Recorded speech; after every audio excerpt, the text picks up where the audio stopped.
Hi guys, good morning. Ayan guys, maaga pa ako nagising. Nag-iisip ko anong lulutuin. Ayan guys, bumili pa ako ng manok, 100 pesos na pitso.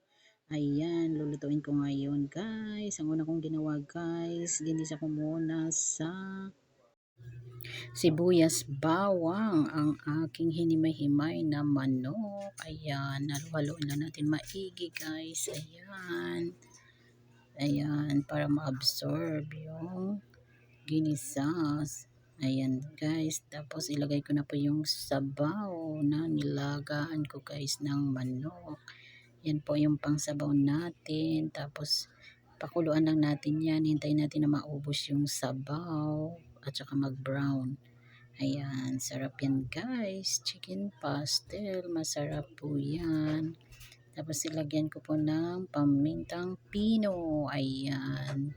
Para lalong mabango at masarap. Ayan. Halu-haluin lang natin maigi ang ating hinimay-himay na manok.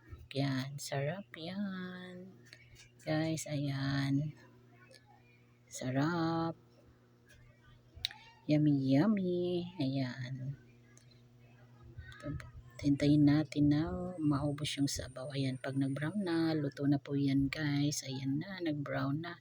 Halo-haluin na natin ng maigi. Ang bango ng chicken pastel. Nilagyan ko po siya ng sili, labuyo para lalong sumarap guys. Ang sarap yan. Chicken pastel. Sarap-sarap. Yummy, yummy. Ayan. Sarap-sarap. At saka nagisa din po ako ng giniling. Haluan ko po siya ng repolyo. Igigisa ko. Ayan guys, ilalagay ko na yung kamatis. Ayan na guys, halo-halo na. Ayan, haluin natin maigi para ma-absorb yung lasa ng giniling sa kamatis. And then guys, ilagay ko na po yung repolyo. Ayan. Ayan na, ilagay ko na yung repolyo. Halo-haloin na natin yan.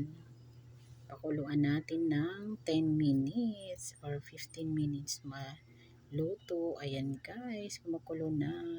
Ayan guys, malapit na maluto. Ayan, sarap. Ayan, halu-haluin na natin maigi. Ayan. Mga 10 minutes guys, lutong-luto na yan. Ayan. Thank you for watching. God bless you all.